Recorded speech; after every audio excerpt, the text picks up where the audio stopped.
Good afternoon or good morning, depending on where you're tuning in from the country. So, my name is Elise Bigley, and I am the Director of Strategic Projects at the Canadian Agri-Food Policy Institute, and I'm pleased to open today's webinar. Please note that if you do require simultaneous interpretation, you can click on the Wordly button on your screen and select the language of your choice. If you want to remove Wordly from your screen, please select Open, click the pop-out arrow on the top right, and select Minimize. And with that, let's get started. The Ag Policy Exchange webinar series offers a neutral platform to dive into and explore diverse perspectives on critical policy issues facing Canadian agriculture and food. These webinars and all of CAPI's work is only made possible thanks to the support of partners who know that agriculture and agri-food can do more and that policy plays a critical role in unlocking the sector's potential. Today's webinar was funded by Agriculture and Agri-Food Canada under the Sustainable Canadian Agricultural Partnerships Agri-Competitiveness Program. We are also pleased that this webinar is part of our ongoing partnership with Real Agriculture. Working together, we're excited to bring deeper dialogue and tough conversations to people working in and around the sector across multiple platforms. For more information and upcoming content, you can visit realagriculture.com or CAPI's website and sign up to our mailing list. You can also visit the new Real Ag Policy Hub, where you'll find columns, past and upcoming webinars, and policy discussions there. So make sure you sign up for the Ag Policy newsletter that they have so you don't miss any of the content coming out of the CAPI Real Ag partnership. As we all know, we are operating in a world of sustained uncertainty right now, and the risks producers face are changing. And our response to this current environment will determine whether Canada can turn these challenges into opportunities to strengthen the sector. Governments have increasingly relied on incremental changes to programs like the BRM suite, focusing on adjusting parameters or managing budgets rather than redesigning tools to meet new realities. This narrow approach can leave producers overly dependent on government support while exposing gaps in on-farm risk awareness, capacity, and confidence. What is needed is a more proactive, comprehensive system that equips producers to prevent losses, adapt to emerging pressures, and capture new opportunities. This webinar, presented in partnership with Real Agriculture, will examine what a modern proactive risk management approach could look like and what elements are needed to chart a clear path forward toward a sector that is more resilient, forward-looking, and prepared for the risks and opportunities facing Canadian agriculture and food. Now, before we dive into the rest of the webinar, we want to hear from you as always. So there's a poll on the screen. We want to hear your thoughts. So the question is, where is the biggest challenge with Canada's approach to BRM? Is it the one-size-fits-all approach, program design, delivery, and administration, lack of support for proactive risk management, lack of access to timely data and benchmarking tools, lack of an effective margin protection program, or the current approach works well and only needs tweaks? So while the answers are coming in, I'd like to thank everyone who filled out CAPI's 2026 risk survey. It's now closed and we're working through the data. And this is our third annual risk survey and one of the many ways that CAPI gets feedback and direction on the critical risks facing the sector.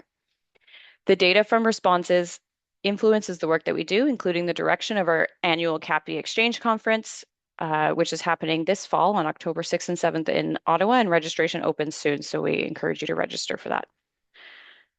And looking at the results, it looks like a bit of a tie between the one-size-fits-all approach and lack of support for proactive risk management. So we'll let that kind of some of those results. I'd like to hear some of the panelists' responses and maybe Tyler and Shaun's responses to those answers there. So to start off today's webinar, Shaun Haney, founder and owner of Real Agriculture and CAPI's managing director, Tyler McCann, will have a conversation about the changing risk landscape in 2026, current risk management tools and approaches, as well as the support and challenges with public programs. In this conversation, Tyler will highlight some of the results from CAPI's 2026 risk survey and CAPI's work to date on risk management, including our work over the past year with our working group on agricultural risk management. And I'm pleased that today's panel discussion, moderated by Shaun, is comprised of members of that working group that CAPI has put together. So today's panel will feature Stuart Pearson, Dory Gingiera-Boscheman, Lisa Porth, and Jared Guest. And as always, we encourage audience participation and invite you to submit questions using the Q&A function. And with that, I'll pass things over to Shaun and Tyler. Thanks a lot, Elise. Really appreciate it. Do we have Tyler? We will bring him on.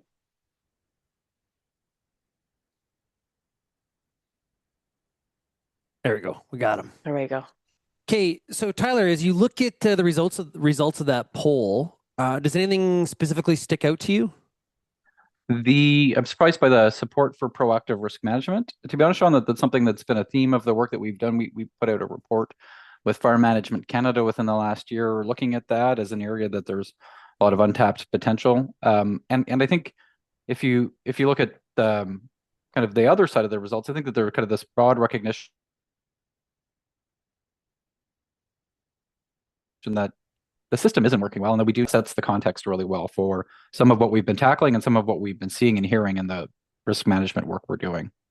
When we look at the the risk programs that we have, like it's never going to be where everyone's happy because there's no way if we removed all the risks, then we would have a lot of people saying, there's not enough risk because there's not enough upside because a lot of times we focus on the negative side of risk, but not the opportunity that comes with risk. So isn't this is kind of a game of us chasing our tail and just have to be satisfied at some point with, I guess some people just not liking what we have. No, I think one of the messages that's come through loud and clear, regardless of whether or not you're a producer or you're in government or where you sit, kind of in this game around agriculture policy, and I shouldn't call it a game. It's a serious thing. Is that we've lost kind of the sense of purpose of what these programs are intended to achieve, right? And I think you ask a group of farmers. I know you've done this through the Real Agri Studies work that you've done around what is the purpose of these programs. You get a lot of different answers. I think you hear different things from governments, and but I think one of the things that most people would agree on, and again, maybe not everyone, is that the programs aren't intended to take all of the risk away, right? We need farms, our farm businesses. There is this normal risk that comes in any business that farmers should be responsible, should be leading for. I think that we get the sense that we need to understand what is the farmer's share of that. I think that goes back to that proactive risk management space. We want farmers to have the tools they need to proactively manage that, but that is this recognition that risk is part of the cost of doing business. I think part of the debate that we need to have is at what point in time does that risk go beyond the normal part of doing business? And at what point in time do farmers need extra support? What does that look like? And how do we do a better job of that in this country? Because I'll hear from farmers where they'll say, you know what, I just want certainty. And my response to that is typically good luck. This is not that kind of environment at this point. I guess as you've done some of your work when it comes to agricultural risk, like I think a lot of times we jump to the financial risk, but there's a broader complexity of agricultural risks that expose the primary and the rest of the value chain. And I think there's two sets of different issues here. I think the first is that the risk is getting worse. I think you've seen this in your Real Agri Studies survey that you've done of producers this year for the third year in a row. Producers see more risk in the year ahead. We've seen this in our risk survey. This is our third risk survey that we've done. This is the first year where optimism is taking a dip, and we do see that increased concern about the risks that people are facing. So I think regardless of kind of what's driving those risks, people see more of them on the landscape. But then there's the separate issue of what is driving the risks is changing. And when we try and think about what are the reasons why we should be looking at changes in the risk management policies programs that we have in Canada, kind of the first reason, the first big driver for that is that the risk landscape is changing, and it's changing pretty significantly. It's changing faster than it has in the past, and the risk programs, the tools that governments offer farmers that support farmers when they're using them, aren't changing. We know these programs have been in place almost for a generation.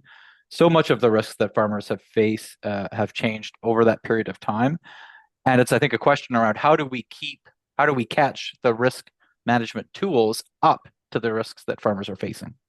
When we bring in Stuart later, we're going to talk about some of the perceptions that farmers have of some of the BRM programming and how that leads to some gaps on delivery as well. You just mentioned some of the Real Agri Studies work we've done. 75% of Canadian farmers and ranchers believe that 2026 is more risky than 25.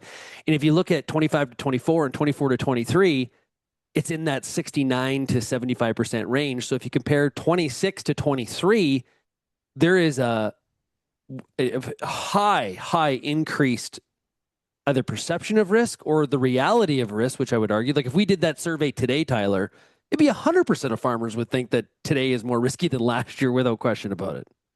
And that's why I think that the time is right to be having this conversation, Shaun, because this is a live issue for farmers in a way that it hasn't been in a long time. But it also, that kind of pressure that farmers are facing, that farmers are trying to navigate, is coming at the same time as governments are looking at the next policy framework. And this really is our best opportunity to drive that change forward. So I think the question is, how do we, to better understand the pressures that farmers are facing, how do we better understand how they think about, how farmers think about the risks that they're dealing with and the tools they need to do it? And how do we better inform the policy development process so that when ministers meet this July in Halifax to look at setting the stage for the next 5-year policy framework, they're doing it in a way that recognizes that we need a more serious evolution in the risk management programs and policies that we're offering farmers in this country. Obviously, a lot of times we compare what our system looks like in Canada to the United States because of our adjacency and a lot of our commodities are priced on U.S. futures exchanges and U.S. markets. But if we look at other jurisdictions like the U.S. or Australia or Europe, how are we dealing with risk in agriculture compared to some of those other jurisdictions? I think there are some ways that we deal with it better. We have a relatively predictable framework. Again, it has largely been the same for almost 20 years. But the level of support is different. And so we've got more support than what farmers in Australia, farmers in New Zealand deal with. We know that 25 years ago, or sorry, longer than that now, a generation ago, that support was largely taken away. It's different than support that the farmers in the United States receive. Again, farmers in the US deal with a very ad hoc landscape today. Again, I think that's where the predictability of the Canadian system has its advantages, but the level of support is so much less. And I think as you look at where Canada sits, and then we have Europe, which has got this historic presence of far more significant support. Canada is increasingly sliding towards the Australian landscape as far as a share of farmers' income that they're getting from program payments. And it seems like the United States is sliding more towards the European scale of things. And that really does put us in a competitive, in a challenging competitive landscape. We have this integrated North American marketplace. Canadian farmers do effectively compete with US farmers.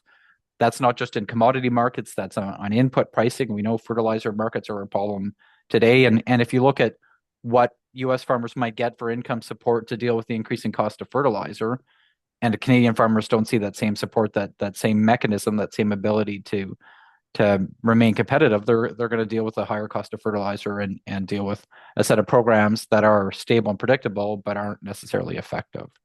And again, I think that this comes back to, Shaun, this kind of one of these driving factors of the risk landscape has changed. The tools aren't changing to deal with it. And so we've got programs that deal with some risks for some producers really well. They deal with production risk. If you were a grain farmer in Saskatchewan, and we've got some grain farmers from Saskatchewan on the panel, crop insurance is a pretty good tool for you. But if you are a beef producer trying to deal with forage and pasture production challenges, if you're any farmer trying to deal with these input costs that are putting pressures on your margins, you don't see that same equitable coverage and you don't see that same support. And so it is, again, I think that's one of those other big drivers for the need to think about this differently. Yeah, and when we look at some of that ad hoc programming that we're seeing in the U.S., where we had the first FBA program was about $12 billion, and there was even talk about an FBA 2 prior to the fall to deal with some of these challenges. The ad hoc programming is definitely not going away south of the border. Tyler, we did ask Canadian farmers in January about should Canada have more ad hoc programming, and 58% said no. There was a couple different options there, but the no was definitely 58%. So the majority of farmers wanting to see more of a predictable, structured program to solve some of the problems when there is a deficit position. And I think that reflects this some of the responses that we saw in the survey at the beginning. Right, farmers are looking for proactive approaches to risk management. I think we see a real potential to give farmers more tools. I think that there's this idea of how do we make proactive risk management a competitive advantage that Canadian farmers have. In the US context, when farmers are waiting to find out what Congress may or may not do to help them out, it is hard to proactively manage your risk and understand the tools that farmers are being offered in that context. Again, that predictability of the Canadian programs does mean that as a farmer, you should be able to understand the role that they can play and how they can help you manage the risk that you face. It is a challenge, though, that 25 years after the beginning of agri-stability, farmers still struggle with the predictability of that program and still struggle to understand when is it going to pay out. And we do know that that is one of those reasons that does seem to be driving down participation rates in the program, which continue to fall year after year after year. Yeah, some of our research work shows about 52% of Canadian producers are in agri-stability, but you and others, I believe, I don't want to put words in your mouth, say it's not actually that high. But the government data says it's not that high. And so if you look at the participation rates, whether or not you're using the number of producers or the number of acres or the share of production, it is less than that. And I think, Shaun, what that does is that makes the risk management gap in Canada. And we see, if you look today, you look across the risks that producers face and whether or not they're normal risk or manageable risk or catastrophic risk, and the programs and supports that are there to offer them, there is a gap regardless. And that gap really is around effective margin coverage. But that gap is made worse when people are not participating in the programs and using the tools that are available to them. I'll put you on the spot here. One thing that our research does show that as your farm size increases by revenue, it increases the probability you're participating in these programs. What do you say about that? Well, I think, again, the audience today highlighted that the one size fits all nature of the programs is a challenge. And that is something that has come up and will be interesting to hear the working group participants' perspectives on it in our discussions, is how do you recognize that farms are different today? We have a diversity of farms across the country. I think often we think about it in the political context in different regions or different commodities, but it's also different farm sizes and whether or not you're using off-farm income to as a risk management tool, whether or not kind of your rely and your family relies on the farm business, that changes how you think about risk management. And the fact that we're giving effectively the same set of tools for every business to use and manage, whether or not you're a small, again, we're a small hobby farm on my farm, we've got 60 beef cows in Western Quebec, or if we're a 60,000 head feedlot in Alberta, we're going to be effectively offered the same tools as part of that policy framework. That doesn't necessarily make sense anymore. So how do we think about that differently? How do we understand the different needs of the different producers and the different protection types? And how do we give them more targeted tools that help them reflect the risks that their businesses are managing? Do we need to have, from your perspective, Tyler, do we need to have more competition? Is like right now we have essentially a government facilitation of what BRM or managing that risk looks like. Does there need to be more competition in the marketplace, and is it even possible? So I think that there's competition. I think sounds like a private sector is going to come in and compete with the government programs, and it's hard to imagine that happening whenever the government programs receive 60% subsidies the way that they do today. I think rather than thinking about competition, we need to think about how do we look at different delivery. Again, one of the things that we've heard and the work that we've done that's come up in the survey work that you've done is challenges with delivery and administration. And so how do we think about using these things differently? How do we think about different delivery models that may leverage private delivery products that may use the existing channels that are there to offer new choices? And again, so I think it's less about competition and more about giving farmers more choice to better choose the tools that are there for them. Great stuff. Well, Tyler, appreciate it. I know you're going to come back for the panel portion, and I think we're going to have a really good debate about some of these things. And so maybe if I can just say before I go, one of the things that's changed over the last couple of months is we've really dove deep into this topic, and again, we're trying to build and leverage all of the work that's been done over decades on this. Is really what we need to do today is recognize that we can do better. Like, I think we're a long way from knowing what the perfect solution is, but the first step is acknowledging that better is possible, and that's what we hope to see come out of the FBT meeting this summer, is a recognition and a serious commitment from ministers to look at how do we do a more serious evolution of the tools that we're offering farmers. And so hopefully that sets the stage that the panel can help explain more why we need that today. Great stuff. Okay, thanks, Tyler. Thank you. Okay, Let's get into some of our expert deep dives here, and we're going to have quick one-on-ones with each of our panel members, and then we'll bring the whole group back together for a discussion. Continue to roll with the chat here, the Q&A box. Lots of discussion there. Appreciate it. I am paying attention as we're having these discussions, for sure.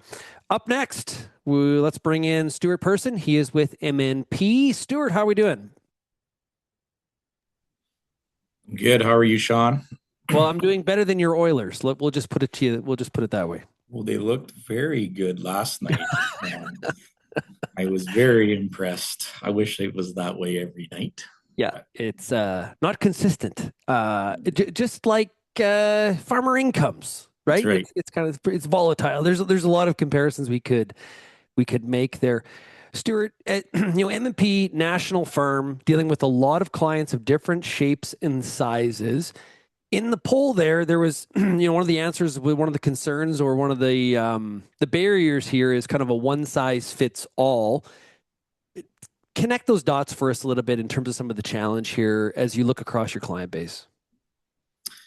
Yeah, I mean, it's a huge challenge. The industry is quite diverse right across the country, not just in size, which you had mentioned earlier, but also in what what areas or sectors farmers are participating in. And so it's hard to look at a wheat farm in Saskatchewan and compare that to a cherry orchard in Kelowna or a livestock operation in Quebec or whatever you're looking at. So, I mean, there are programs that are more designed to be maybe a little more targeted, which would be like crop insurance as an example, targets a little bit more or gets a little more refined. Livestock price insurance has come in to try and do a bit of targeting on that as well. But really, when you look at the one size fits all, the programs that we've used in the past, being Agri-Stability being kind of the flagship program, it does try to be that one size fits all program and take a look at a margin based approach to the operation. And I think the concept of Agri-Stability is good in how it tries to do that. How it gets, how the rules are interpreted, maybe provide some challenges from time to time around that, and maybe while I'd say that the framework itself is strong on Agri-Stability, I think there's some need there to revisit certain things in terms of which expenses are allowable and which are not, and how you come up with those calculations. Right. So it's not easy, but I think it's not a challenge that we couldn't overcome with a bit more work. When we look at the overall structure of some of this programming, what is the purpose? And the reason I asked that question is, Real Agriculture and MNP had done some research work together where we found that upwards of 30% of Canadian farmers believe the purpose of BRM programming is to guarantee a profit. That's a disconnect, I think, from the actual purpose of some of the programs. It is. That was the really interesting results that we saw in that study. And the 30, it was evenly split. I think 30, 1/3 were wanting a profit, 1/3 wanted to break even, 1/3 just wanted to minimize the loss.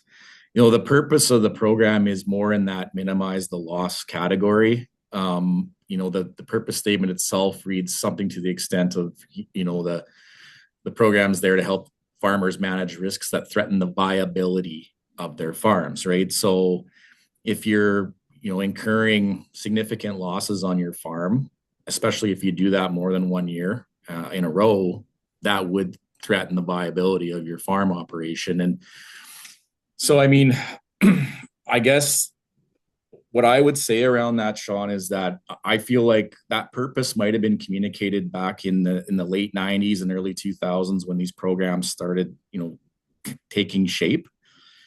And I don't know that we've done a great job communicating that back to the industry on an annual basis to keep that in people's, fresh in everybody's mind. The other piece to that, Shaun, that I would comment on is when you're talking about the purpose, I think, it really stems back to producers understanding what kind of a situation they're in and what defines a loss. So I've used this example a number of times. If you're used to making a profit of $100,000 on your farm, and this year you make a profit of $30,000, is that a loss?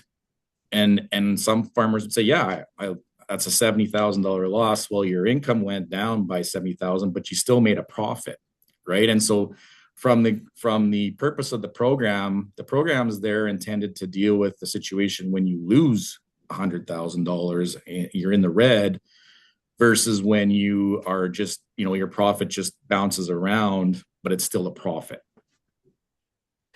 Okay, Stuart, thank you very much. Appreciate it. We'll get back to you a little bit here when we bring everybody in for the panel. Thanks a lot. Welcome. Of course, again, that is Stuart Person of MNP. Okay, next, we're going to talk to somebody that's been really behind the curtain here a lot, in the trenches of the negotiation when it does come to what an ag policy framework looks like. And of course, a big part of the discussion when it comes to the ag policy framework is some of the BRM programming. Let's talk to Dori Ginjera Boschman, who is CAPI board member as well as former Deputy Minister of Agriculture in Manitoba, also Canadian Ag Hall of Famer. Like, what else is on this resume, Dori? Oh, we don't have Dori's audio yet. Sorry about that. There you are. Hi, Shaun. It's great to join this group of folks that sit on a business risk management working group and then take some of our conversation out to the sector. This is just perfect timing to help inform, because it is a struggle to get the kind of input needed for programs that affect everyone in the sector. So this is fabulous, and thanks for sharing this. You're good at this stuff, Shaun. Well, you're too kind.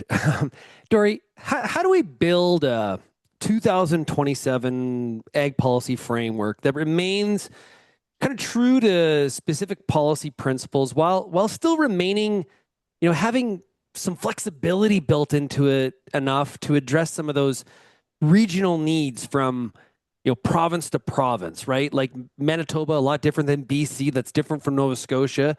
But even Manitoba to Saskatchewan, how do we do this? Well, as much as folks on this call and maybe out just in the general farm public may disagree, I mean, that's really been the intent every time the politicians and the bureaucrats go to the table to negotiate. There is, and Tyler talks about a generation of this kind of a risk management framework. That's always been. However, given the discussion around risks, especially, the ones we highlighted even today, that makes it a bit more difficult. I think one of the main pieces, and this belongs to everyone in order to be able to do this effectively, is strong leadership. I can't say enough about the importance of leadership in coming to the table to help negotiate, especially during a consultation process. Folks may not see it from the outside, but that input and the industry's perspective is so important. For sure, to the bureaucracy as well as to the politicians who are, of course, the front-facing part of making these decisions and going to Treasury Board for the dollars. Industry can have such a big impact on how the taxpayer also sees the use of their money.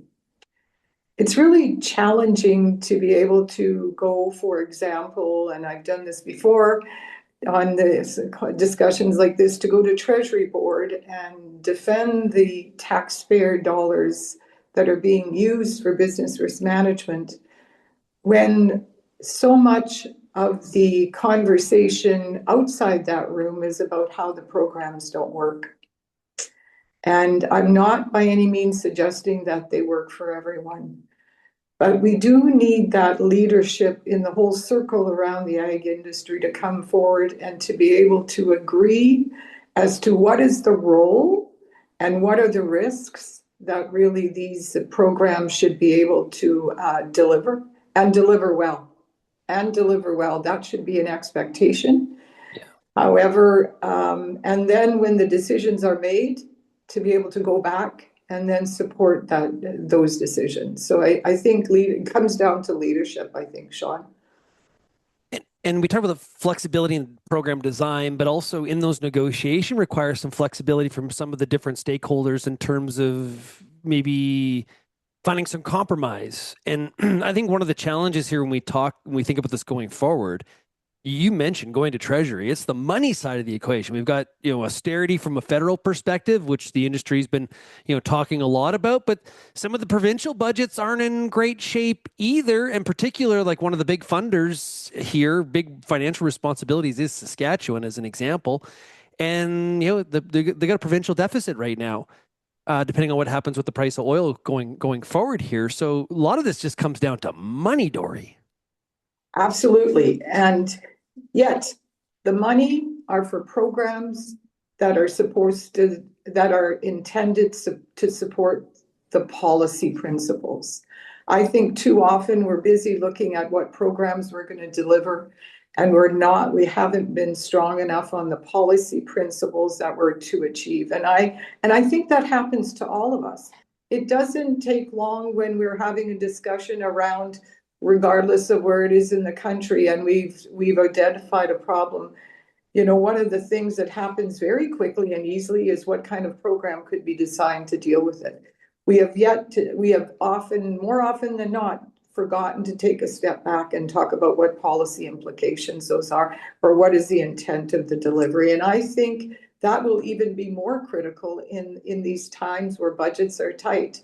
I also think, though, and it was interesting in the survey, that the third issue facing the programs is program design and delivery and administration. Because in many times that's what you hear first, the lack of responsiveness. And it wasn't today, but I'm sure a different crowd may rate that differently. I do think there is a lot of room for the piece in delivery that has to do with the one-on-one with the clients using the programs.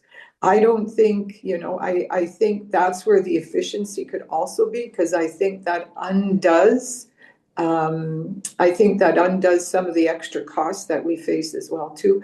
I think in this next round, in order to be both effective, responsive to regional needs, and be able to stay on budget, I do think the delivery element has got to be a serious component of the next framework. And obviously tied to that is the speed of it, right? Telling somebody yes or no quicker. If it is a yes and there is some sort of a payout, for example, I'm being hyperbolic, but if that comes 18 months later, that's not helping me, right? Not at all. Not at all. So I think I appreciate you bringing that up. Dory, we're going to move on to the next panelist. Thank you so much. And I know there's going to be some questions for sure, especially when we got somebody like yourself that's been in the trenches of all this. So we'll talk to you in a bit. Good.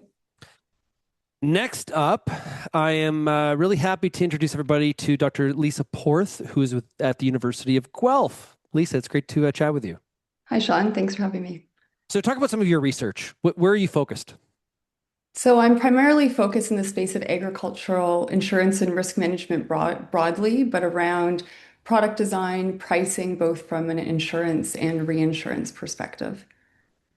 Now, a lot of times, and you've heard in some of our conversation here, we get bogged down into the BRM component of managing risk, but there's a broader context here when it comes to agricultural risks that we need to make sure we're incorporating into our discussion. Talk about that. Yeah, I'm glad you asked that, because I do think there's some reframing needed. I think generally speaking in Canada, when we talk about agricultural risk management, we automatically kind of narrow in on BRM alone. And I think there needs to be a recognition that that's a very important part of the system, but it's not the whole system. And, I think that if we want a stronger, more resilient and more kind of innovative ag sector, we have to think more broadly about agricultural risk management as an ecosystem. And so to me, the real question is really around whether Canada can build a more coordinated risk ecosystem that really should have several components. I think one is a strong public foundation.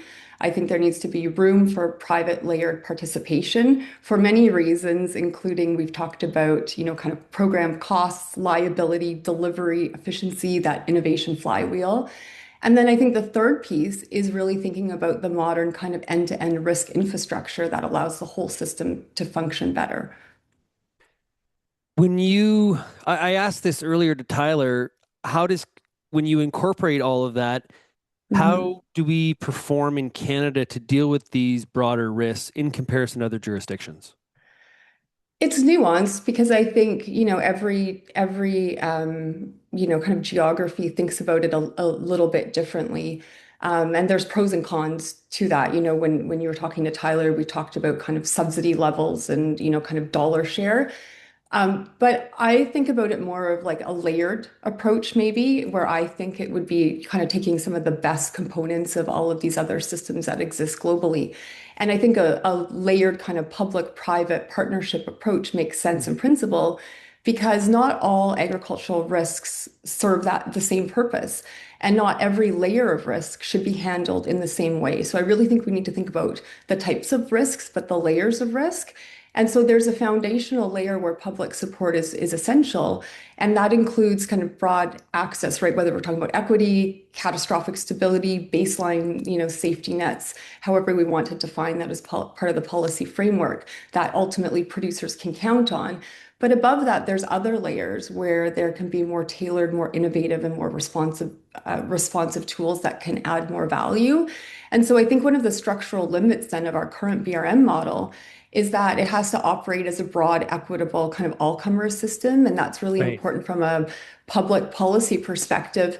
And it means that it can be a blunt instrument at times. And by design, I would say it's not especially responsive to farm level differences when we're talking about management quality, practice adoption, data quality, or more individual risk profiles. So I think when producers talk about a one-size-fits-all system, it's not just a delivery problem. In many ways, it's built into the structure of our public model itself in Canada.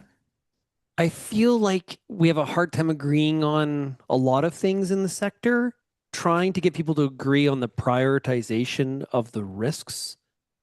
That is, or maybe I'm making it too complicated. Is that easier than maybe I'm laying it out? Well, I would say, I think without kind of solutioning what's the optimal, way to transfer risk, or like our insurance products or combination of insurance products, I would just argue that our structure today doesn't support things well beyond the government being responsible to do everything. And I think we need to think about how can we consider a different approach that better layers in where the public sector can do what it does very well.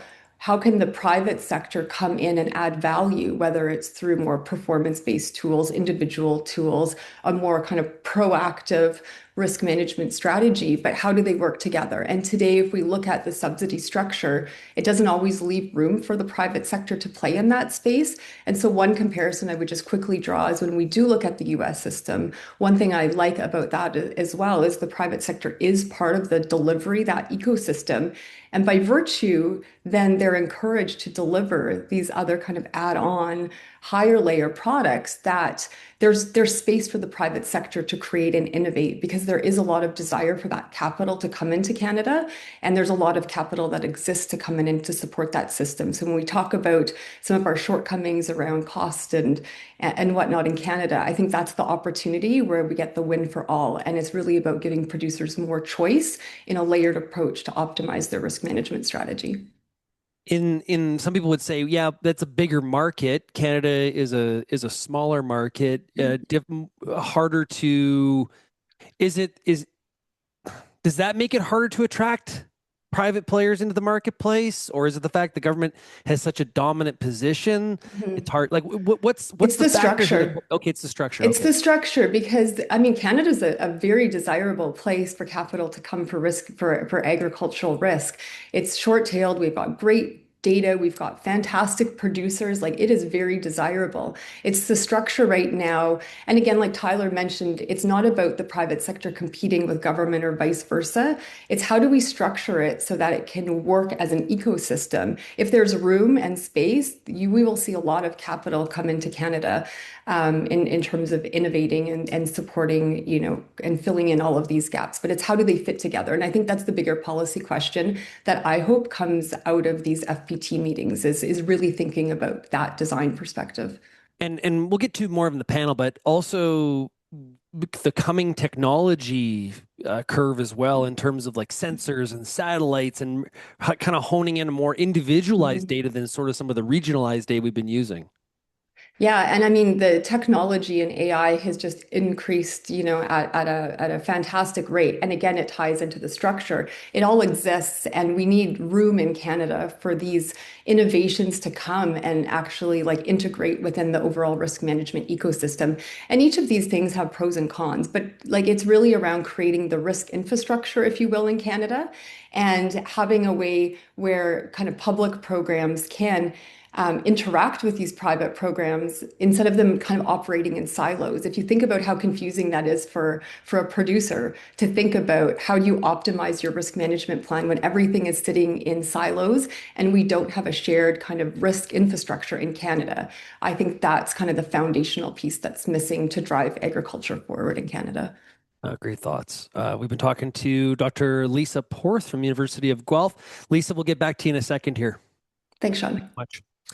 Okay, well, we've been talking to a bunch of people who think about policy all day. Let's bring in a farmer that has to deal with the realities of this. We got Jared Gust, farmer from Saskatchewan. Davidson, right? Correct, yes. Oh, good memory. How are you setting up moisture-wise for the spring here? We got some more snow yesterday, full of moisture, and normally it's pretty dry and brown out there. Now it's white and wet, so I think we're set up well for the upcoming year. Well, Jared, you're in a really difficult position here as the farmer on the panel here. You of course represent the thoughts and behaviors and perceptions of all farmers in Canada, which is a bit unfair. When you hear the discussion so far, as a producer, what sticks out to you? Is there, just give the farmer's perspective here, is there missing components? There's something you want to reinforce? What comes to mind from what you've heard so far? Yeah, I guess hearing from your start of the conversation with Tyler, you had talked about farmers wanting certainty. And I don't think certainty is the right word. I think bankability. If there's rules, we have to be able to get money in, get it out when necessary. But it's not we're not assured a profit in this business. If we did, we would just bid up the price of our land, bid up the price of machinery, fertilizer, all the inputs until we're back down to not making any money again. So there has to be some aspect of business risk management where we're encouraged to make smart decisions, strategic decisions, and go about our business like we are a business.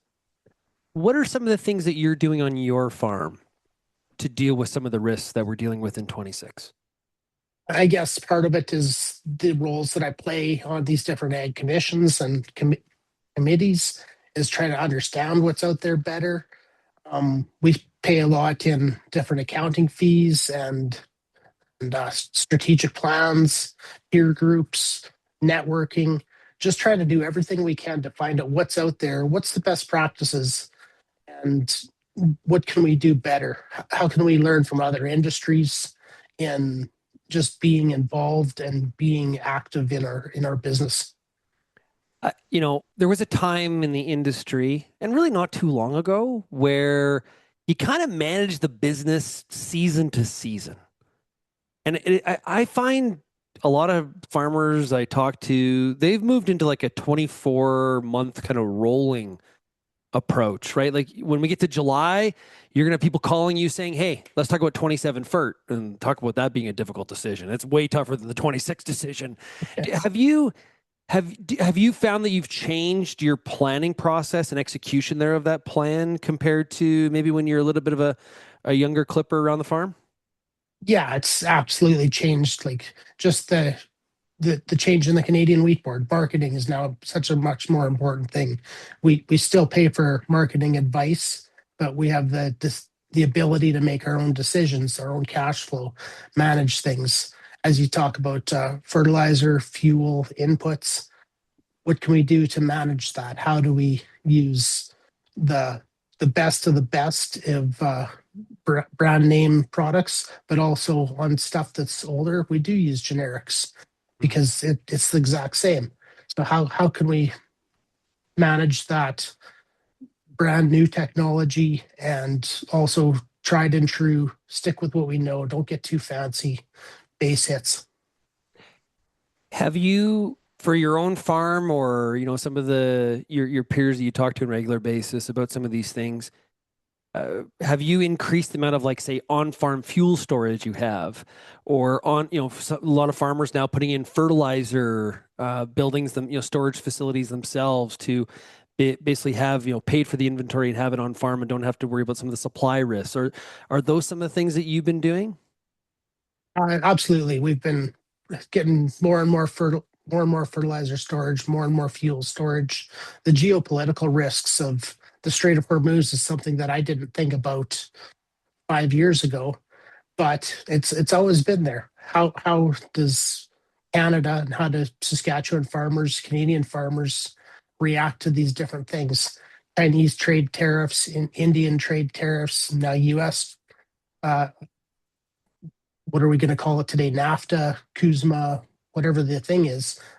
There's uncertainty there. How do we do better, and how do we manage our risk so that our kids have the opportunity to come in? And if it's not our kids, somebody will be farming this land, and we want it to be done right. When it comes to production insurance, income insurance, so we got production, income, you know, obviously yield. Like, there's a lot of different risks that we're trying to deal with, and we have potentially products available to participate in. Would you like to see more options? Or, Yeah. Okay, go ahead. Yeah, no, I think more options is better. GARS is out there. Liza's AGI3 program, Lisa's AGI3 program is out there. There were some programs that have fallen off and they weren't designed as well as they should have been. And then there's also the SAS crop insurance and the different versions around the country. They're all trying to help us manage risk and be better. But it's that certainty and how much risk can different farms absorb. Like, we can't be guaranteed a profit every year. And I don't think the taxpayers of Canada should be expected to allow that. I had written a piece on realagriculture.com about this. And it came from an American wheat grower in Washington. But I think the conversation fits in both the US and in Canada. Are we spending too much? Because I want your perspective on this. The producer came up to me, he said, I think we're spending too much time trying to de-risk the industry. And he sees risk as upside potential and less about the negative downside of the equation, whereas where we tend to focus a lot of our attention is mitigating that. How do you see this? Do we spend too much time trying to de-risk it from a system perspective? I'm always hesitant to take advice from American grain farmers on some of their policies. They say one thing, but they know that they've got a big old backstop on behind them. But as a general policy, yes, we have to have risks, because if we do or guaranteed profit, we will capitalize that into the price of our land. That's just how farmers do it. Okay, great stuff. Good, I really appreciate it. Okay, let's bring everybody in. Everybody come back. Let's have a group discussion. And panelists, feel free to poke at each other a little bit if you see fit here. Everybody's kind of heard different perspectives from all the panelists. Hey, Jared, I want to follow up. When you said I want bankable programs, I hear that all the time. What is that? I think you talked about it a little bit with Dory, and just that if it takes 18 months to get our ag stab payment, you always hear the joke of will Ritchie Brothers call first, or will you get your ag stab money? Some farms have got enough money in in equity that they can absorb that and ride it through. Others don't have that ability. So I think we have to have some sort of an ability to say, this is exactly how much. We've hired accountants, they're professionals. I know what my number is. Okay. Stuart, agree with that? 100% agree with that, actually. And, I think the administrations combined with the departments need to take that comment from Jared seriously. I think we've got problems in being able to meet that that request that he's made there around predictability and timeliness. And there's a number of reasons for that. And it's not all on the administration either. Producers also need to take some responsibility for getting their information together quicker. And accountants need to take some responsibility for getting the information submitted quicker. So everybody has a role to play in this. But at the end of the day, we need to come together on this issue and figure out how we're going to put money into producers' hands quicker. And really, from my perspective, the number one solution to that is we need a much stronger interim payment process for agri-stability. You need to be able to come off of your harvest, put some estimates in there, feel confident in those estimates, make sure you've got good information that you're submitting, and be able to put out at least an interim payment until you can get the final numbers, all tallied up once the year end happens of the operation. Something they do a lot more of in the U.S. for sure. Okay, Deb has a statement here.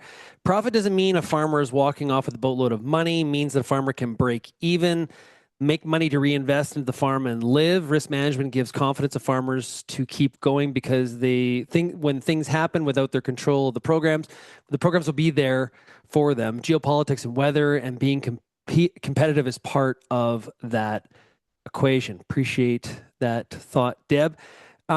Lisa, David said the challenge with Lisa's suggestion of private providers is the government-supported premiums, which, depending on how it is offered or positioned, may not be competitive cost-wise. What's your thoughts there? Yeah, it's a great question. I mean, there is a subsidy issue there, right? From a cost-wise, I think. But it's also, I think my point I was trying to make is it's also a product design issue. And one of the things, if I can tie it back to this, but one of the things that we talked about as a working group was, do we just tweak a system? Are we ready to kind of tear it up? And, I think there's a lot of concern over like, what does a new program look like? And so finding a way to do it incrementally is really important. So when we think about how these programs can fit together, there is a cost perspective, but it's also how do we make that structure fit? And so, if you do have, so I think it's just more nuanced. I think, just, apple to apple comparison, I think a private sector product certainly is more expensive than a subsidized product, but they can serve different purposes. And so if we just think about the layers of risk, I think it also helps, protect farms for different ways. And so a lot of the private products are playing at the higher layers where there's more volatility. And we call that kind of a rate on line when we're calculating how much that risk layer should cost. And by virtue of kind of sitting up in those more volatile areas, it's also more expensive. And so it does get hard to compare different products that are covering different things in different layers. But overall, I think that's what we also need to encourage is how can we make the overall risk management basket for a farm kind of affordable too. Okay. Dory, I don't want to spend all the time here talking about the private component, but as somebody that's worked a lot in negotiating what the public component here looks like, do you see a big opportunity for increased growth on the private side, Dory? Well, I think, and that, the intention is if we have because one program can't fit all. And so when we acknowledge that, then it becomes a network of programs that one is built on the other. And certainly, there has been before, the consideration of what role the private sector plays. And as the private sector grows in its capacity, as it grows in even the models being more viable for producers, certainly there would be a consideration for there being a role. Now, to Lisa's point, it's, how much should that risk cost, and what are producers expecting if this is part and parcel of their. And here's a term that's up for debate, because it certainly was at our producer meeting, at our working group meeting, I should say, is farmers are the first line of defense. That was not something that was agreed upon at the meeting. And I think, but it is really core to what kind of tools should be provided in order the farmers can be that their own first line of defense. And the private sector tools should be considered in that kind of a comprehensive program consideration. Hey, Jared, jump in here. Yeah, Dory had that point about one program can't be all things to all people, but I think there's an unawareness on the farm about some of the other programs that are out there. Like there's the Clean Agriculture Fund, the On-Farm Climate Action Fund. There's $800 million there that most farmers didn't have access to. That could that money be better spent elsewhere in risk management, in research, in things that would benefit everyone, rather than some heat pumps in the east or grain dryers in the west? How can we be better at allocating precious taxpayer dollars? And I think that's something we all have to do better at. Dory, thoughts on that?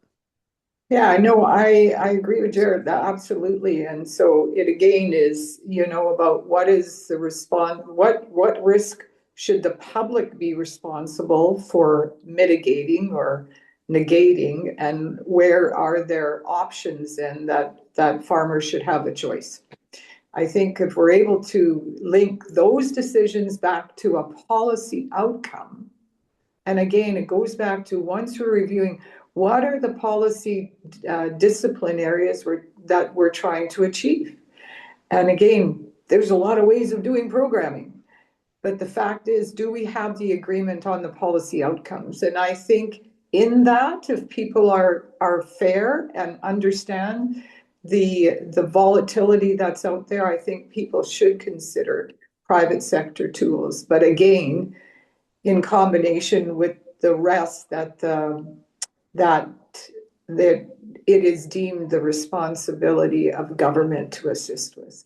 And Jared's right, like all the programs, and even on SCAP, those programs that are in the strategic part of SCAP that are non-BRM, their intention is to provide producers with tools in order that they could have their own line of defense. Yeah. They're, the tools for innovation, and, and for the ability to test, test some new practices, and taking a bit of the cost away from it. Those are all intended for the long-term purpose of stability and growth, and dealing with the risks thrown at them.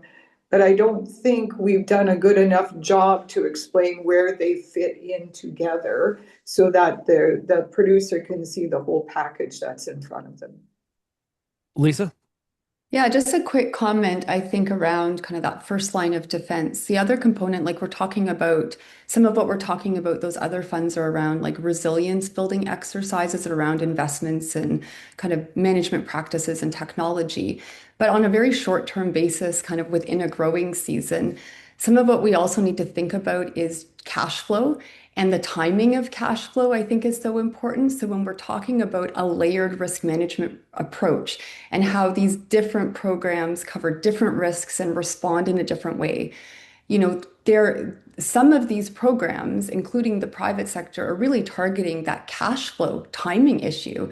And when you think about if you can manage cash flow timing in a difficult season or a marginally difficult season, what that unlocks for a producer to be that first line of defense is incredible, in the sense that maybe you're not going to sell your grain at the wrong time. You can hold on to it a little bit longer, right? So there's all of these other kind of risk management or strategies that are built off of being able to manage that cash flow pressure. And I don't think we always think about that when we're talking about what optimal risk management is. And I think that's another opportunity that I just wanted to kind of add to the conversation. Yeah, great. And Lisa, you're one of the my understanding is you're one of the co-founders of AGI3, one of the private insurers. Right. Mm-hmm. I guess, what do you see as your role in this? Is it those higher level risk items? Is it, having more of that, like, what do they call it? Parabolic insurance, like those kinds of things, like the things the government necessarily maybe even wouldn't offer, or what is the place? I think it's a few things. I think of those higher layers of coverage as more like a performance layer, if you will. And if we think about, let's just use crop insurance as an example. You start your coverage at zero at the floor and you build up from the floor. And often where the private sector can play is you can start at the top and you build a layer down. And so you're covering just that top piece. And that's where kind of that fit kind of really works. The other thing about this kind of performance layer or top layer is that's where individualization really matters. And so that's where you get this opportunity where you can be more proactive, respond to, changing risks, I think, a little bit faster because you're in those top layers, you're capturing some of that. And just like one simple example is when we think about a government program, I'll use crop insurance as an example. When you set your coverage level, you're looking at long-term averages, whether you're using a 10-year average of production or 20-year average of production. But often private programs can take shorter term a time series. And so, by nature, you're getting kind of a different view on productivity, if you will. It can respond faster. If you have different crop rotations because you're responding to market signals, right? You're going to grow green lentils instead of red lentils. You can get coverage levels that are, kind of more responsive to today's risk. And so I think that's maybe another nuance with where the private sector can play and in that kind of more responsive performance-based layer. But really, to me, it's about flexibility and choice, because one thing that we've learned with the work that we do at Ag-I3 is really that, all farms have different risks, right? And what they're looking for is a little bit different. So I think that's maybe one thing that's really lacking in Canada is just that choice. Appreciate it. Sorry, I said the company name wrong. Okay, Stuart, let's talk about things that can be that can happen at the front end of all this. As we're aware that there's a whole bunch of risks in front of us, we know the farmer perceives that risk, they see it. Let's talk about what we need to do about it. Would having more farms with digitized accounting records or farm record keeping, things like that. Also, financial competency, continuing to move that higher. What effect do those kinds of things happen on reducing the outcome burden, like that payout from the government? Yeah, I mean, so what you're getting at there, Shaun, with those comments is that that's more directed towards margin-based programming. And I'm sure Lisa would also say that she wants better records at her disposal for claims that she's going to have to process. So I get it on the products that are more commodity insurance-based products for production insurance. But a lot of the criticism around the agri-stability program comes from what I would perceive as being accrual accounting not being as common in the agriculture industry as cash basis accounting, mostly because the tax system is based on cash basis accounting. So in order to have a margin-based program on an accrual basis to understand when, that you lost or made money in a given year, the accounting does need to be on the accrual basis. And so financial literacy is super important when it comes to any of the understanding of business risk management programming. You need to understand from a financial perspective what your results were in the past and what you expect them to be in the future. And based on what you expect them to be in the future, what the downside risks are and what kind of coverage you can put in place to mitigate those risks. So what I've noticed in talking to producers that work with us at M&P is that, it's a bit of a journey that you go on together with the producer in terms of educating and understanding, what it looks like on paper. Sometimes graphs are super helpful in explaining that, and really, showing the gaps that are going to be there, and then what insurance programs, how those gaps are covered by the insurance programs in place. So from the you made a lot of comments about proactive in your early discussion with Tyler. I mean, that's from our perspective. When we look at proactive risk management, Jared talked about it in his comments as well, is, you need to sit down as a producer and understand your information, have a bit of a business plan. It doesn't have to be a deep business plan, but a basic business plan that understands, look, this is what I'm projecting for the year, but what happens if I don't get that? What happens if the weather comes in, or we end up in, commodity market collapse, or whatever the case might be? Where are my backstops? And my experience has been, as I've worked on that with various producers across Canada, as they get to see that and understand that more, it's a total change of mindset when they kind of click on that and understand, okay, I see what you're saying now. I do have insurance. Jared could probably talk more about this as well, but I think it provides a tremendous amount of confidence to the producer, so that if that quarter section of land is coming up for sale next door, and they know they've got a good business risk management plan, and they know the programs they're participating in are going to provide a certain level of backstop, they have more confidence to go out and buy that quarter section. Whereas otherwise, if they didn't know, they might be hesitant.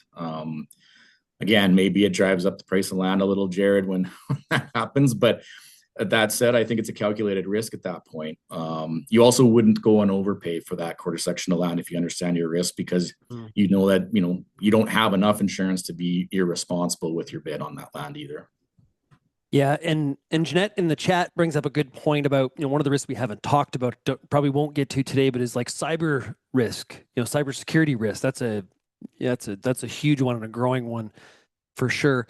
Jared, taking what Stuart just said and what you and I were discussing earlier, you mentioned peer groups and financial competency and those kinds of proactive things. Should there be cross compliance? Like in the past, we talked about cross compliance when it came to sustainability initiatives. What if we had cross compliance when it came to things you were doing from a farm management standpoint in terms of what your payout or premium looked like? I guess, what do you mean by cross compliance? Like a government form that's no, filled cross out, like your compliance. I mean, taxes, or? what I mean by cross compliance is I do something. I'm involved in a peer group. Mhm. Therefore, I have a better payout outcome versus somebody that does. I'm doing certain things to lead to a different outcome that people that are not. Farmers are so individual and unique that we deal with a really good group of people, and it took years to get that level of confidence up so that we can have great discussions, sharing a lot of financials and details. It'd be so hard to do, to start somebody up or start everyone up at the same time, forcing them into these peer groups, forcing them to do things. Farmers are really allergic to that type of thing. I think just the logistics of that would be so hard to do. Dory, I want your thoughts here. Sorry about that. It's challenging to do now. I mean, we have some triggers that require participation before some of the payouts are based on the assumption that you have crop insurance. And so, I mean, that's in a way somewhat of cross compliance, but Jared's right. There is such pushback from that I think the good you're trying to achieve by having producers participate in it is undone by the negative implications of you must do in order to get.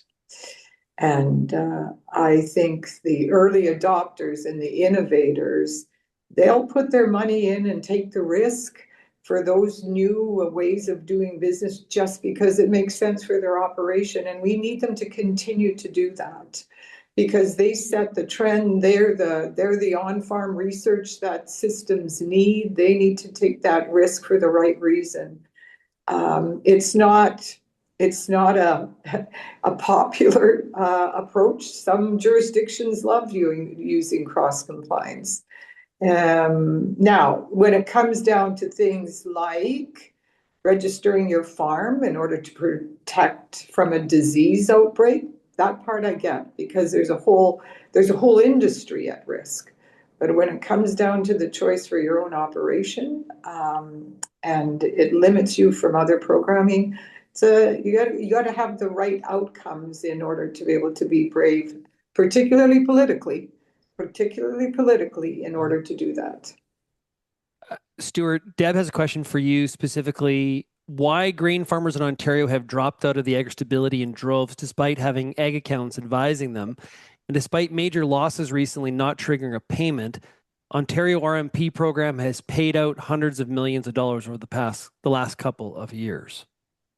Yeah, it's a good question. I appreciate that, Deb, and I know it's been the program has reacted differently in various provinces. I also saw Deb made a comment earlier about the agri-stability program being gutted over the years, and she's right. It was gutted at times. One thing I would encourage, I guess, Ontario farmers to do is we'll call them cash croppers. I know that's the term you use in Ontario. What I would encourage you to do is take another look at agri-stability at this point. There's been quite a few changes to the program over the last few years where we're starting to inch back towards where we were in terms of the amount of coverage being offered. The trigger point hasn't changed, but once it's triggered, the amount that's being paid is up to 90% for this year. And we're starting to see, a bit better coverage there for sure. I would just encourage Ontario cash croppers to really sit down and do some modeling of where am I at with this program? What is my reference margin and what coverage do I have?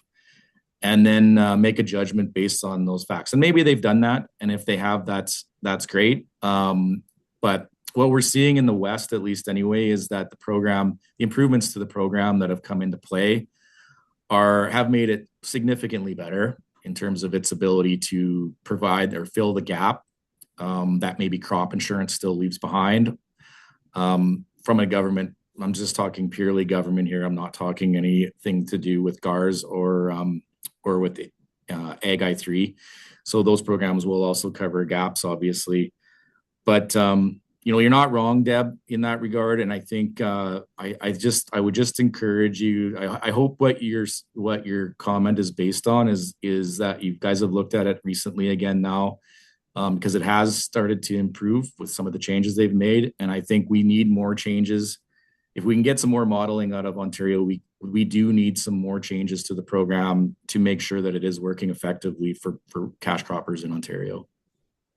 Okay, Tyler McCann is back into the program here. Tyler, from what you've been hearing so far, the wheels probably turning pretty hard here. What are your thoughts? Yeah, and we've really enjoyed having the panelists and others on our working group. We've had some pretty rich discussions on this, and the wheels have been turning a lot. But I want to pick up on a word that Stu said and a word that Dory said in their answers. Back to you, Shaun.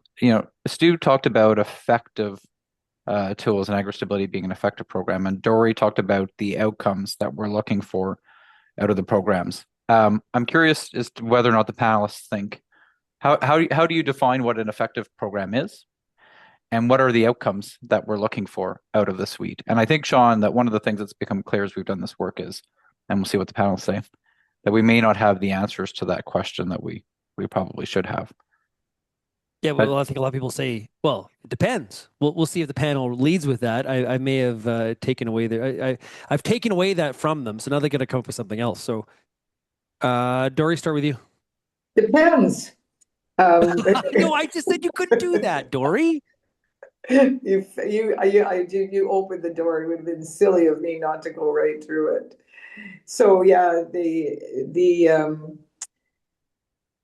I guess the translation in the world I came from. So remember, I'm a 44-year bureaucrat, not year-old bureaucrat, a 44-year bureaucrat. And in the world, what it means to us is that the outcomes can be explained to the cabinet table and understood. And so that requires the policies to be able to have that were created to drive that outcome. And so it really comes down to the connectivity of that, the impact to what the general taxpayers would be supportive of. And so, when we're always measured against, and let's just be honest on this, we're always measured against, well, do you want a program enhancement or do you want a hospital? And so how does a politician be able to translate the outcomes at a table when given that challenge? And so I think it behooves us, and I speak of us, the big us, to be able to understand that that is part of what's required here in order to get the support, but more importantly, to make the difference on the landscape. I think sometimes industry needs that as well, too, to be able to take back to their stakeholder groups. There are many stakeholder groups out there. We all have experienced that. And in order to get some level of support throughout the stakeholders community on what we want to achieve, it's going to take us to be able to be fairly sophisticated in the way we are able to describe outcomes, because it's a hard thing to get that agreement across. There's differences, absolutely.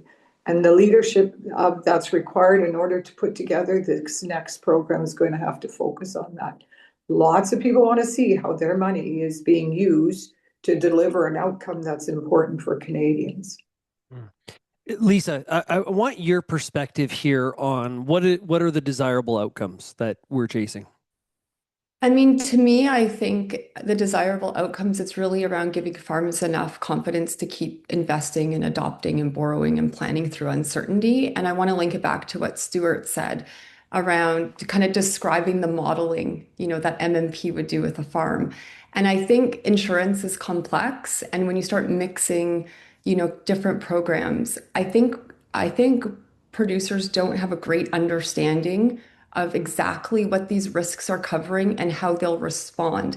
And at the end of the day, it is about, kind of peace of mind and knowing how these will respond. And every farm's different, what matters to them and what they need to protect. Can they withstand one bad year? What does two look like? What if, is it yield? Is it price, right? There's all these different components. And I think that is another gap in Canada, is that a lot of farms don't have a good understanding of exactly what these programs are covering. And if you go in blindly and we just keep electing the same tools and coverage the way we did the year before and 10 years ago, then no wonder we're surprised as risks are changing that they're not responding as we thought they thought they should. And so part of the transparency and bankability, I think, comes down to not even understanding how they respond and going through that scenario analysis and financial kind of literacy that Stuart was talking about, I think is imperative. And we need to find a way, we don't necessarily need to force that on farms, but it should be something that farms want to self-select in to do, because we see it time and time again, how farms change their risk management based on seeing it modeled out for them and understanding it. Gus, top in here. Yeah, I think just to build upon what Lisa was saying is we need these effective tools, transparent outcomes, bankability, that governments are measured by the effectiveness of their programs, not just by the amount of dollars that are put in. And I think we have to really be aware of that I've talked to federal ag ministers and provincial ag ministers, and they're putting in millions, they're putting in billions, and it's not getting to where it needs to go. So how do we make it that effective outcomes that everything happens? We need to be better, and that's sort of the purpose of this whole mission here, is how do we realize that this is a moving target, that farmers need to get better. the whole industry needs to work towards a new outcome. Hey, Stuart, there is a question here about something you said earlier, just maybe allow you to clarify. You commented about accrual accounting being a challenge for producers with respect to agri-stability. One could argue that cash accounting is a huge risk for farmers. It doesn't give them a good picture of their actual financial situation. I'm surprised producers still use it. 100% agree with the comments. The main reason I would say that people still use it is it's easier to do the books on the cash basis because you just tie it back to a bank statement. Whatever comes in as income, whatever goes out as an expense. And from a tax perspective, that's really all you need. So our tax system hasn't really forced the industry to provide accrual accounting unless you elect to do your taxes on the accrual basis, which would be a very tiny minority of Canadian farmers. So I totally agree with the comment. Accrual accounting, it's not that hard. And I think producers are more than capable of understanding it. It's just a matter of having to invest the time to get there. And I totally agree with the comment as well, as cash basis accounting gives you very poor information in terms of performance. Unless you're a producer where you sell everything immediately after you harvest it, or you're only buying and selling cattle throughout the year, but you never have any opening or ending inventory, fine. Maybe you can get a sense from cash basis accounting as to how you're doing there. But for most of our producers in Canada, you're kind of dealing with last year, this year, and next year all at the same time. And if you don't get the accounting done properly and the numbers in the right place, you're not going to have an accurate picture of how your farm is performing. And if you don't have that picture, it makes it really hard to do risk management planning or understand, are you actually in a loss? Yeah. And as we move more to what Jared and I were talking about, which is this on a 24-month or more kind of cycle, doing that under cash accounting, you're going to get yourself in a real bind. You have to be on an accrual basis when you're doing that. Yeah, just from pure business point of view, every business should be doing their books on the accrual basis. It's fine. We can continue to file taxes on the cash basis. It's a bit of a luxury we have in the agriculture sector, and we'll continue to take advantage of that. But from a financial reporting point of view and from a running your business point of view, you should be looking at accrual information.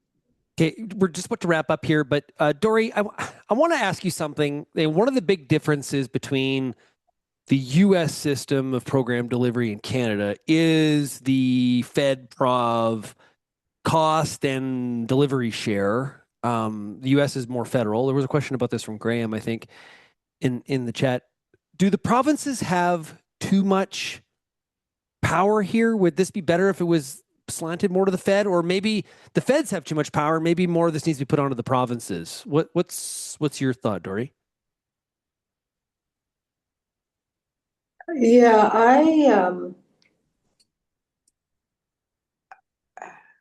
I think from what I witnessed for the years I sat at those tables, that kind of shared responsibility creates a lot of I think approach from a Canadian-wide basis. I think because of that, I think provinces, of course, have, and there's if you get the right three together, you can you need the right three to support it in order for it to pass, right? And so there is an understanding of the importance of provinces being able to be able to agree to the program and seeing that the program fits the needs. So I think it's a good approach, a good tool to use. Where I think we're not probably utilizing it to the best of our ability is on regional collaboration. I think, nationally, we can provide a national program with provincial flexibility, but we don't take advantage of dollars that could be available to tackle which are regional issues. And there's a missed opportunity. And I would suggest that producers would see very, very, I think, quickly the positive impact of that happening versus provinces going it alone on some of them. So that's yeah. Appreciate it. Well, to Jared Gus, Dr. Lisa Porth, Dori Jinjera Boscheman, and Stuart Person, thank you so much for being part of our panel. Tyler and I are going to wrap it up here, but thank you so much. Great stuff. Oh, man. I'd put as a title, Tyler, Expert Deep Dives. And that was an excellent group of people with different perspectives from different backgrounds. And I think, again, it showcases it's easy to say at 100,000 feet, we're going to make changes, we're going to make improvements, we need a better system. But at 20,000 feet, it's a lot more complicated. It's doable, but it's way more complicated, I think, than people make it out to be. And first again, I want to agree, and the expertise that we've had in our working group, the diversity of perspectives and thoughts has been really tremendously valuable to us. We appreciate all of the members and those that joined us on the panel today. You know, Shaun, I think one of the issues that we have today, though, is that we don't even have governments acknowledging openly that we could do better, right? And this is one of the challenges, that when we think about getting into what we want to see, what we think that there should happen in Halifax, you know, I think our panelists agree that better is possible. We had, I think, a pretty good discussion on that. I think a lot of people have a lot of perspectives around how better is possible. It would be good to see governments more clearly articulate that they also agree that better is possible, and get them to commit to doing more of that work. But the other thing I think that's worth flagging is that I think that as much as this was a deep dive, we only scratched the surface on some issues, right? There, you know, there's a comment in the chat about how does the geopolitical risk play into this, and how could you make the programs better to respond to that? The flip side of that is there's a question about trade compliance. You know, the programs were designed the way they were today to be WTO compliant. What's the point of being WTO compliant in a world that's as full of the geopolitical risk that it is today? Yeah. That's its own kind of webinar in and of itself. Well, hey, Tyler, to that point, that's the exact reason why we do not have a national price insurance program in the cattle industry. And so I wonder at this point, why don't we? Some provinces have this. We don't have a national one, and we should. And the reason we don't is because of that WTO compliance you talked about. And I think our understanding around trade risk and how that impacts program design needs to change. Again, the world has changed a lot in the last 20 years. The world has changed a lot in the last 2 years. How do we better catch up to that, and how do we understand that again better is possible? You know, I think that one of the messages that we hear loud and clear is that, you know, kind of in a best case scenario, these programs work okay for some producers for some risk. Like, I don't think I hear anybody saying this is a great set of programs. I think we hear people say that the theory behind some of them is good. In practice, obviously there's challenges and issues with it. And so how do we think through that? How do we understand that really there's a need to really be a lot more thoughtful about where is the money flowing? There is $3 billion, give or take, invested in these programs every year.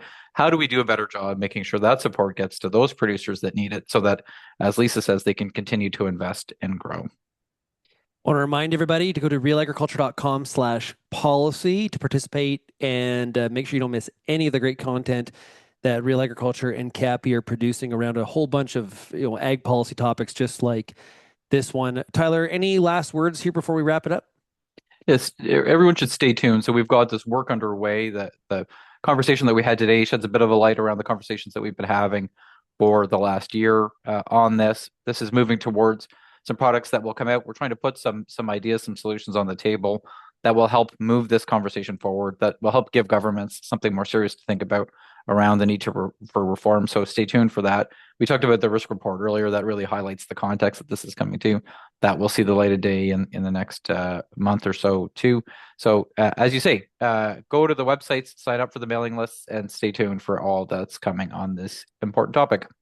Thank everybody for participating in today's webinar. Thank you so much. And to the farmers out there, have a safe and successful spring. And to everybody else, all the best to you as well. Cheers, everybody. Bye-bye.